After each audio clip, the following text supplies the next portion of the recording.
জুমার দিনের কিছু সুন্নাত আছে, শুনবেন? জুমার দিনের প্রথম সুন্নত হচ্ছে জুমার দিনের ফজরের নামাজটা জামাতে পড়া। সবাই কয় খাইছে, হুজুরে দর্শে জায়গা মতো আসল জায়গায়। জুমার নামাজের প্রথম সুন্নত হচ্ছে ফজরের নামাজটা কি পড়া? জামাতে। আফদালুস সালাওয়াত ইনদাল্লাহি সালাতুল ফাজরি ফি ইয়াউমিল জুমআতি ফি জামাআ। বিশ্বনবী বললেন জুমার নামাজের 15টা সুন্নত মুখস্থ রাখতে হবে। 1 নাম্বার সুন্নত ফজরের সালাত জামাতে পড়তে হবে। 2 নামাজ মুনাফিকদের কাছে সবচেয়ে কঠিন, একটা হচ্ছে ফজরের নামাজ আর একটা এশার নামাজ। এক আলেমকে জিজ্ঞেস করা হলো ফজরের বাতাসটা এত ঠান্ডা আর স্নিগ্ধ কেন? আলেম উত্তর দিয়েছিল, কারণ ফজরের বাতাসে মুনাফিকদের নাকের দুর্গন্ধ মিশে না।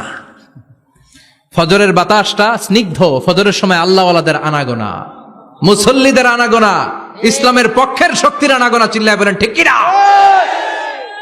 মসজিদে নববীতে জুমার নামাজের দৃশ্য আর ফজরের নামাজের দৃশ্য ছিল এক।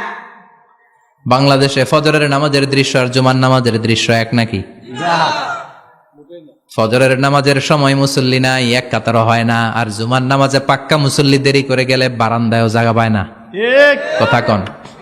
তাহলে ফজরের নামাজটা আমরা জামাতে পড়বো ইনশাআল্লাহ। ইনশাআল্লাহ এত আসতে ইনশাআল্লাহ, আরো জোরে পড়েন ইনশাআল্লাহ। মনে থাকবে? ইমাম সাহেব কে? মসজিদের ইমাম কই? হাফেজ সাহেব কই? কালকে দেখবেন যে কি অবস্থা হয় ফজরের সময়। জুমার নামাজের মতো ভিড় হবে, আসা যাবে না। কথা কয় না? 2 নাম্বার সুন্নাহ হচ্ছে আসিওয়াক, মেসওয়াক করা। মাথরাতুন লিল ফাম মারদাতুন লিররাব। মেসওয়াক করলে দাঁত পরিষ্কার থাকে, আল্লাহ খুশি হয়ে যায়। বিশ্বনবী বলেছেন যদি আমার উম্মতের জন্য কষ্ট না হতো প্রত্যেক নামাজের আগে মেসওয়াক করা আমি ফরজ করে দিতাম। মেসওয়াক ছিল বিশ্বনবীর জীবনের শেষ আমল। এই মেসওয়াক করে বিশ্বনবী শেষ নিঃশ্বাস ত্যাগ করেছেন। আপনার নবী, আমার নবী, ওনার জীবনের সর্বশেষ আমল ছিল কি? সুবহানাল্লাহ কইবেন না? বিশ্বনবী জাইতুনের ডাল দিয়ে মেসওয়াক করতেন। বিশ্বনবী বলতেন নি'মা সিওয়াকিয়াজ জাইতুন ফাইন্নাহু সিওয়াকি ওয়া সিওয়াকুল আম্বিয়া মিন ক্বাবলি। জাইতুনের ডালের মেসওয়াক কতই না ভালো, কারণ এটা দিয়ে আমিও মেসওয়াক করি, আমার আগে সব নবীরাই জাইতুনের ডাল দিয়ে মেসওয়াক করেছে। সুবহানাল্লাহ। 3 নাম্বার হচ্ছে দুহুন, তেল মালিশ করবেন। বিশ্বনবী জাইতুনের তেল দাড়িতে, চুলে আর গায়ে দিতেন। বিশ্বনবী বলতেন ওয়াদাহিনু ফাইন্না ফিত তাদহিন বারাকাত। তেল খাও, তেল দাও, তেল মালিশ করো, তেলের ভেতরে আল্লাহ বরকত ঢুকাইয়া দিছে। তেল দিবেন তো? 4 নম্বরে আত্তিব, জুমার দিনে সুগন্ধি লাগিয়ে যাওয়া সুন্নাত। লাগাবেন? লাগাতে রাজি আছেন? বিশ্বনবী বলতেন এই দুনিয়ার 3টা জিনিস আমার কাছে সবচাইতে প্রিয়। হুব্বিবা ইলাইয়া মিন দুনিয়াকুম সালাস। 1 হচ্ছে আন-নিসা, নারীদেরকে আমি পছন্দ করি। 2 হচ্ছে আত্তিব, সুগন্ধি লাগাতে আমি পছন্দ করি। বিশ্বনবীরে কেউ সুগন্ধি হাদিয়া দিছে, বিশ্বনবী নেয় নাই, এরকম কোন ঘটনা ঘটে নাই। আল্লাহু আকবার। 3 নম্বরে কুররাতু আইনি ফিস সালাহ। নামাজের মধ্যে যখন আমি দাঁড়িয়ে যাই আমার চক্ষুটারে ঠান্ডা করে দেয় কে? আবার বিশ্বনবী বলতেন আরবাউন মিন সুনানিল মুরসালিন। 4টা সুন্নাত সব নবীদের সুন্নাত। 1 নম্বরে আল হায়া মানে লজ্জা। আরেক বর্ণনা এসেছে আল খিতান মানে সুন্নাতে খাতনা, এটা সব নবীদের ছিল। আর সেওয়াক, সব নবীরা মেসওয়াক করেছেন। আত্তিব, সব নবীরা আতর লাগিয়েছেন। আর নিকাহ, সব নবীরা বিয়েও করেছেন। চিল্লায় পড়েন আল্লাহু আকবার। 5 নম্বর সুন্নাহ হলো আল লিবাস আহসানা সিয়াব, সুন্দর জামা পরা। নট নেসেসারি যে নতুন জামা হতে হবে, পুরাতন জামাও ধুয়ে আয়রন করে পরলে একটা সৌন্দর্য আছে না নাই? ইন্নাল্লাহা জামিল ওয়া ইউহিব্বুল জামাল। আল্লাহ নিজে সুন্দর, সৌন্দর্যকে আল্লাহ পছন্দ করেন। পৃথিবীতে সবচেয়ে সুন্দর কে? ইন্নাল্লাহা ইউহিব্বু আইয়ারা আসারা নি'মাতিহি আলা আবদি। আল্লাহ তার বান্দার উপর তার নেয়ামতের ছিটেফোঁটা দেখতে চান। আপনি যদি ধনী হন দামি জামা পরবেন, সুন্দর জামা পরবেন। অনেকে আছে অনেক ধনী কিপটুসের মতো সিরা জামা পরে, আছে না নাই? আপনি ধনী মানুষ, আপনি সিরা জামা পরছেন কেন? আপনার যে সম্পদ আছে এটার বহিঃপ্রকাশ আল্লাহ দেখতে পছন্দ করে। আপনাকে যে আল্লাহ কি নাজ নেয়ামত দিয়েছে, অহংকার ছাড়া স্বাভাবিক বহিঃপ্রকাশটা আল্লাহ দেখতে পছন্দ করে। কোন সুবহানাল্লাহ। এরপরে 6 নাম্বার হলো ইকসারুস সালাহ আলান নবী, বিশ্বনবীর উপর বেশি বেশি দুরূদ পড়া। বিশ্বনবী বলতেন জুমার দিন শ্রেষ্ঠ দিন, এই দিন আমার উপর বেশি বেশি দুরূদ পড়ো। ফাইন্না সালাতাকুম মা'রুদাতুন আলাইয়া। কেননা তোমরা যে আমার উপর দুরূদ পড়ো, আমি মরে যাওয়ার পরে এই দুরূদগুলো কে পাঠিয়েছে তার নাম, তার বাবার নাম সহ ফেরেশতারা আমার কবরে দিয়ে আসে। সুবহানাল্লাহ। সাহাবারা বললেন ইয়া রাসূলুল্লাহ কাইফা সালাতুনা মা'রুদাতুন আলাইক। আপনি মরে যাওয়ার পরে আমাদের দুরূদ কেমন করে আপনি দেখবেন? ওয়াকাদ আরিমতা, আপনি তো পচে গলে মাটির সাথে মিশে যাবেন। বিশ্বনবী বলেন, ইন্নাল্লাহা হাররামা আলাল আরদি আন তাকুলা আজসাদাল আম্বিয়া, নবীদের লাশকে খেয়ে ফেলা, নবীদের লাশকে পচিয়ে ফেলা জমিনের সব মাটির জন্য আল্লাহ হারাম করে দিয়েছে। নবীদের লাশ পচে না, নবীদের লাশ গলে না।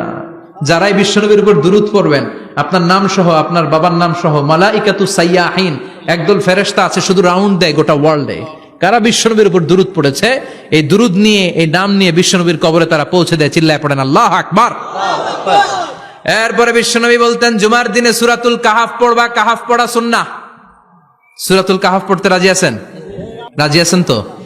18 নম্বর সূরা, কোরআনের একেবারে মাঝখানের সূরা। আলহামদুলিল্লাহিল্লাযী আনজালা আলা আবদিহিল কিতাবা ওয়া লাম ইয়াজআল লাহু ইওয়াজা, এই আয়াত দিয়ে শুরু হয়েছে, শেষ করা হয়েছে ফামান কানা ইয়ারজু লিকা রাব্বিহি ফালইআমাল আমালান সালিহা ওয়া লা ইউশরিক বিইবাদাতি রাব্বিহি।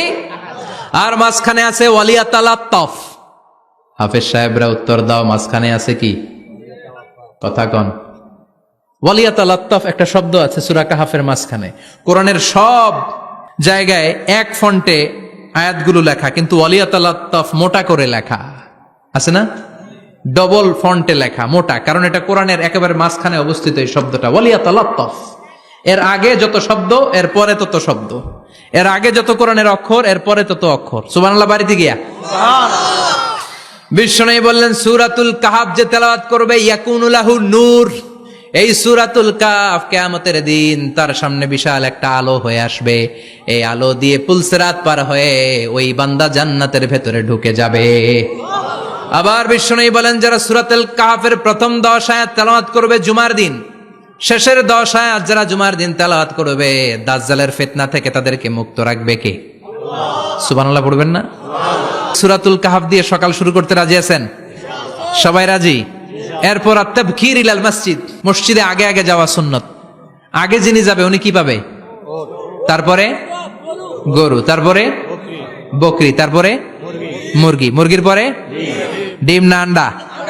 আন্ডা। আল মাশিউ আলাল ইকদাম, বিশ্বনবী বললেন হেঁটে হেঁটে জুমার নামাজে যাওয়া সুন্নাহ।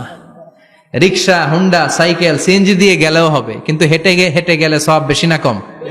প্রতি কদমে কদমে আমলনামায় সওয়াব দিয়ে দিবে কে?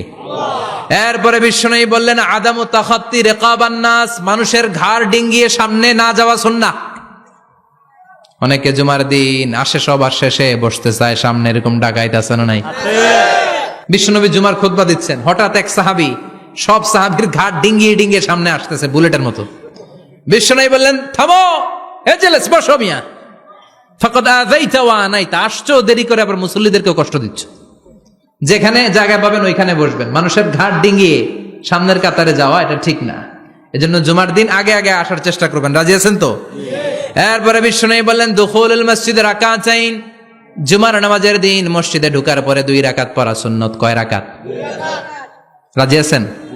কবলাল জুমা বাদাল জুমা। অনেকে প্রশ্ন করে, বাদাল জুমা 4 রাকাত, মসজিদে পড়লে 4, ঘরে পড়লে 2, কিন্তু কবলাল জুমা সুনির্ধারিত নয়, অনির্ধারিত। মা কদ খুদ্দিরা লাক, যত আপনার তৌফিকে কুলায় 2 রাকাত করে করে 2, 4, 6 ইমাম সাহেব খুতবা দেওয়ার আগ পর্যন্ত। আপনি যদি আধা ঘন্টা আগে যান, আপনি 10 রাকাত পড়তে পারবেন। চিল্লায় বলেন ঠিক কিনা?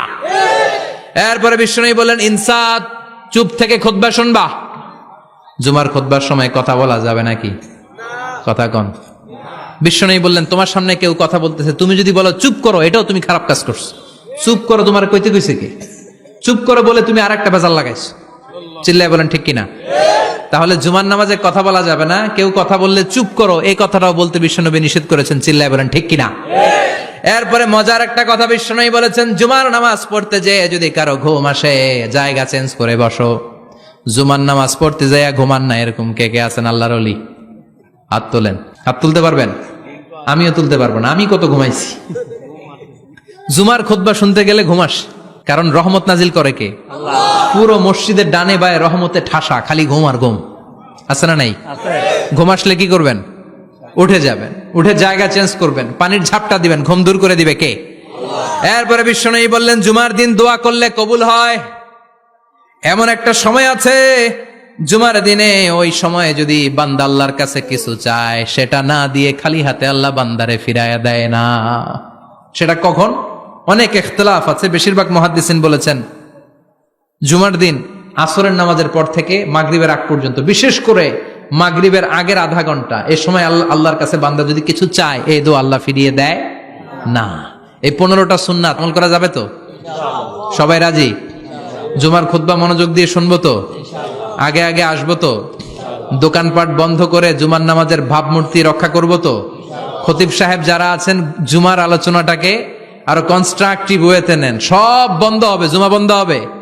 তাফসির মাহফিলে 144 ধারা আছে না নাই? জুমার মাহফিলে আছে? জুমার দিন 144 জারি করছে ওই মসজিদের জুমায়, কোনদিন শুনছেন? এই জন্য জুমাটাকে আমাদেরকে কাজে লাগাতে হবে। আল্লাহ তুমি তৌফিক দাও। আর জোরে পড়েন আমিন। সুবহানাকাল্লাহুম্মা বিহামদিকা আশহাদু আল্লা ইলাহা ইল্লা আনতা আস্তাগফিরুকা ওয়া আতুবু ইলাইক।